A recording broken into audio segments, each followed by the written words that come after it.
I wonder what would get the most views on this video. Option A, it starts right up and is therefore kind of boring. Option B, it doesn't start right up and I have to fart with it for the rest of the day to get it to start up. Or option C, everything goes wrong and I burn my shop to the ground trying to get it to start up. Inquiring minds want to know, YouTube.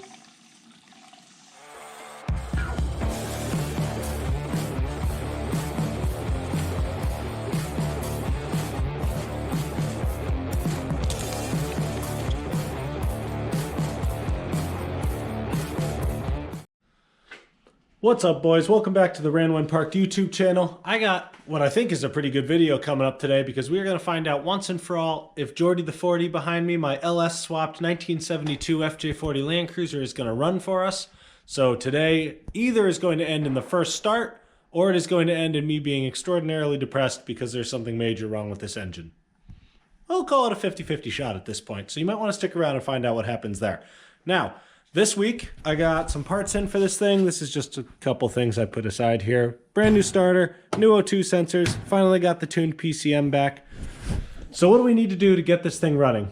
We need to install those O2 sensors. We need to install a new starter. I need to take the intake off, make sure the intake ports are cleaned out, and I also have a new set of gaskets to go in there, so we got to install those. We got to put some kind of a fuel cell in it. I don't have the gas tank still, but as you saw in the last video on this thing, the whole fuel system is done, so I just need a cell. I have one in my 51 Willys out back, so we'll probably steal that out of there just to test this thing. What else do we need to do? We need to do some wiring stuff because I have some grounds that aren't hooked up and things like that. We need to go through all the flying leads here and make sure everything's at least temporarily wired up. Obviously, I don't have a battery in this thing yet. So what we'll probably do is come up with some really sketchy setup where it's all hooked to my jumper pack and we'll run it off that and hope we don't burn the shop down. Something along those lines. So let's get to work on the first couple things. I'm going to throw the O2 sensors in there. I'm going to throw the starter in there, and then I'm going to go hunt around for the fuel cell. And we'll see where we're at after that.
All right, so step one is completed. O2 sensors are in, starter is in. As you can see, I just kind of ran the really long O2 sensor extension up and around there and forgot to plug in the crank position sensor, which goes back there. I'll get that later. I also went ahead and pulled the intake manifold off and vacuumed everything out, replaced the gaskets, bolted it back down. And then I hooked the grounds up on the back here. I also went ahead and installed the coils and straightened out some of the wiring at the same time. Put the plug wires on, everything. So that is probably step one completed. So next thing we need to do is go on out to my old 51 Willys and grab the fuel cell out of the back of it so I can use that as a temporary fuel cell in this thing. And then what else do we have to do? We have to get the wiring sorted out. We have to get wiring to the starter, to the fuel pump, sort out through all those flying leads, plug into the computer, test a couple circuits, and then we should be off and running. So let's take care of the fuel system now. Crazy weather here right now, guys. It is like 65 degrees here today. It's kind of beautiful, but that's a little bit weird for late February in Connecticut. So I don't know. Global warming? I don't know. Maybe. But it's kind of nice working on the cars. That's for sure. By the way, guys, this is my 51 Willys M38. Some of you probably watched the video where I got this thing out and got it running, and it's been sitting ever since. But don't worry, as soon as the 40's done, I'm going to bring this in the garage because I just recently got a great idea for what I'm going to do with it. So this is probably going to be the next project. I promise. I won't just leave it out here to rot like so many people commented saying I would. Anyway, this is an old boat fuel cell. I use it a lot for diagnostics like this. So for right now, we are just gonna go ahead and cut this hose. Or maybe I can get it to pull off of there. Are we gonna get lucky?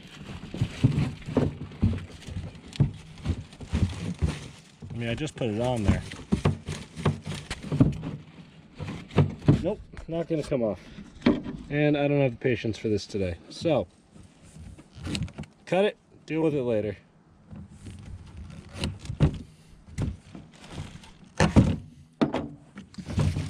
That's the end of that.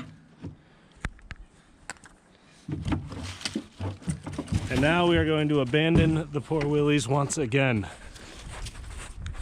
See you later, buddy. All right, boys, so we got our temporary fuel cell in.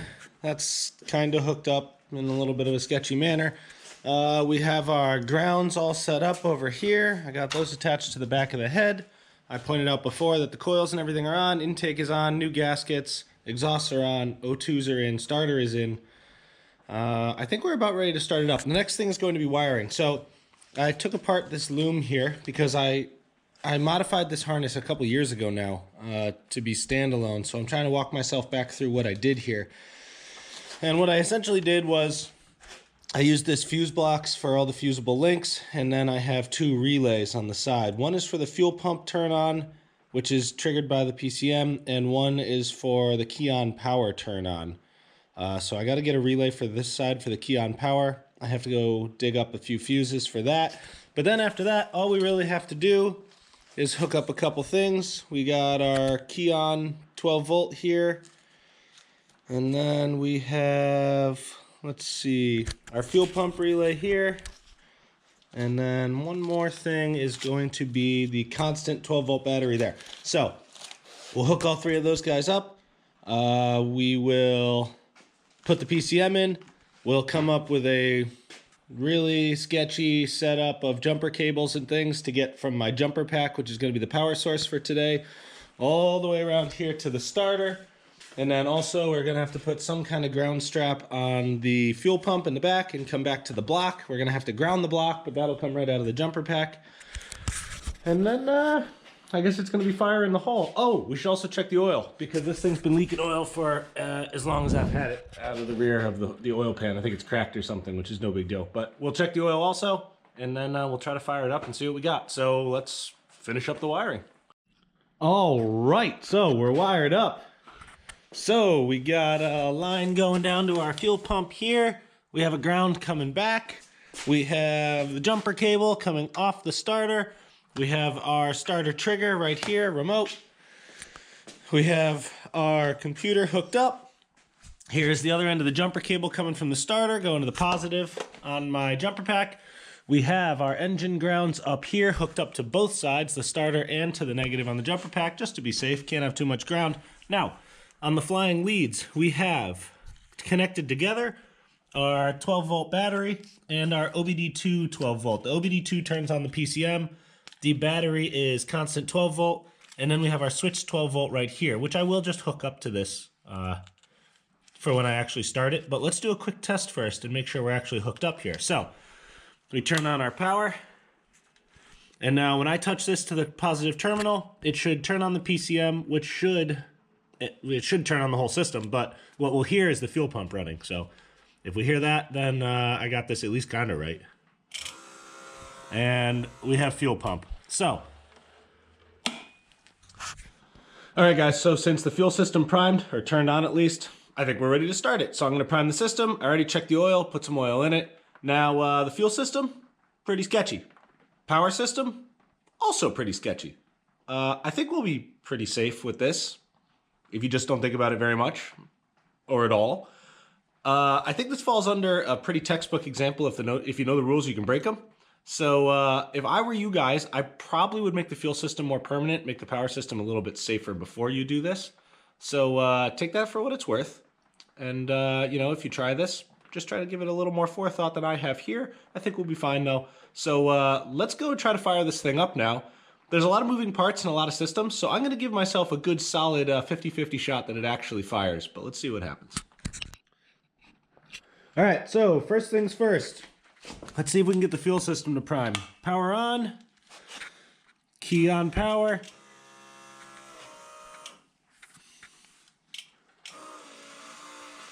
And it sounds like we are. And we have a huge fuel leak. Good thing I tested that. Let's see what's going on there.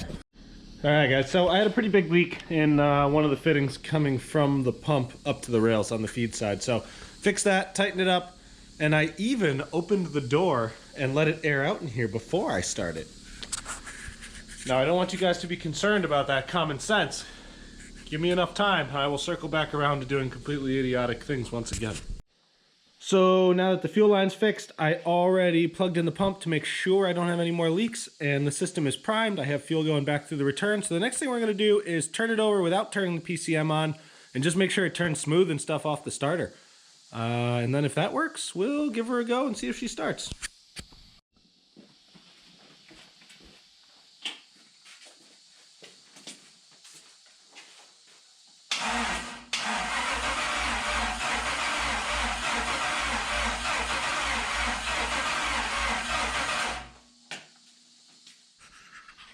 All right, so now that it turns over right, we are just going to hook up our PCM here.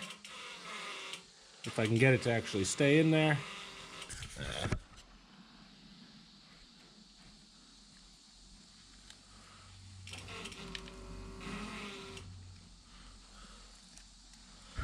So that's hooked up. Now we'll turn it over and see if she actually fires up. Fingers crossed it happens quick.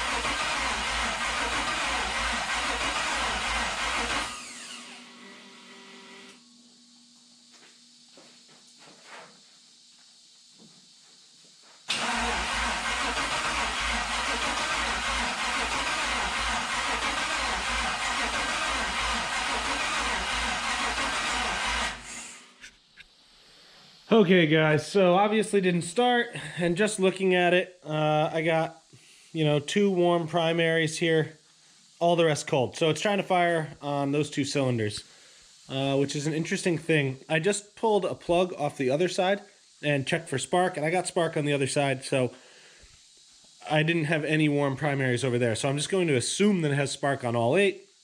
So likely cause is stuck injectors, or very possible cause at least. So what I'm going to do is I'm going to pop the wires off a couple of the injectors that I don't think are firing, and then just double check and see physically if I can hear them pop with power and ground set to them and see if they're working at all. So going to do that real quick, and then well, we'll see what happens after that.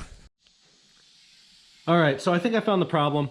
On these things, after sitting for a long time, sometimes the injectors get stuck. And one way to try to fix that problem, it's not surefire, but to try to, is that you can just hook a couple of leads, just wires, up to your, like a jumper pack like that or something. And then you can pull the injector connectors off one at a time, this connector, and then just put power and ground down in there to the connector, and you should hear the solenoid firing and, you know, clicking the injector open. If you don't hear that, or if it just like shorts out in there and you don't hear like a pretty loud audible click, then it's probably stuck, or it's likely stuck. So what I found is that 6 of these didn't do anything at first. It, you know, it arced a little bit in there because obviously you're putting power and ground to it, but it wouldn't actually open the solenoid.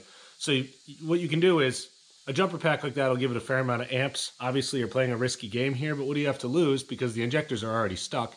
So you just hold them on there for a second, and if you're lucky, it'll open up, and then it'll operate as normal. You know, you take your power or ground off and just touch it to that terminal over and over, and you'll hear that audible click over and over. So I did that, and now I have all 8 firing. So my jumper pack's kind of dying now after doing all this stuff, but let's give it another go and hope it starts up, guys.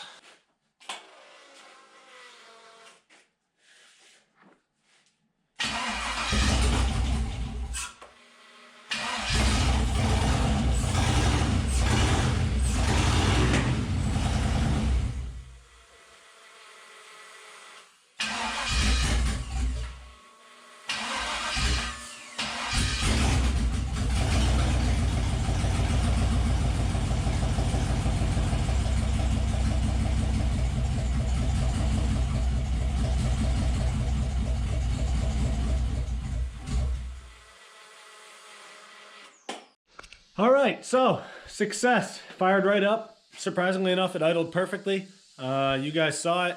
Obviously, you can't run it for very long because it has no coolant in it, for one. I literally just dumped 3 different quarts of various oils I had in it, so it needs an oil change and a filter check. And also, that whole time, which I saw this coming, it was pumping what little power steering fluid was left in the pump just everywhere, and I made a mess. It's everywhere. So obviously I had to shut it off pretty quickly, but it proves a lot of things. You know, the engine sounded good. It idled good, as well as it's going to, considering it doesn't have a mass airflow sensor on it. And obviously my whole harness, everything is functional. The tuning was good on the computer, so that's a big step forward. Now, so a couple videos ago, I said the direction that I wanted to go in was I wanted to get it running. So now here we are, it runs. So what is the next you know, mile marker that we want to hit? And I think what I want to do with this project is I want to make it drive. And the reason for that is because we have a few systems that I'm unsure of. For example, the TH350, it looks like it's probably rebuilt and new, but how do you really know that? So I think getting it driving is probably a really good idea to test the brakes and, you know, test the transmission, test the transfer case, because all that stuff was in it when I got it. And I just adapted it to the new 4.8 that I put in it. So in order to drive it out of this garage and at least make it yard drive, we need to do a lot of things. I need to fabricate an entire steering column system, or that is to say everything from the column down to the Saginaw box. Now, I've done this a lot of times before, so that's not a big deal. Also, we're going to have to make lines to go from the LS pump to the Saginaw box. So that's one hurdle we have to get by. Another hurdle is we have to adapt the TH350 completely to the 4.8. Right now it's just bolted to it. This thing doesn't have a torque converter in it at all. So I know that can be done, but I've personally never done it before. Everything else that I've built with an LS has been a manual, so I don't know how you do that. In fact, I've barely ever worked with TH350s at all, so that's kind of new to me also. We're going to have to get our fuel system actually dialed in with the correct pump. We're going to have to fabricate a pedal box under the column.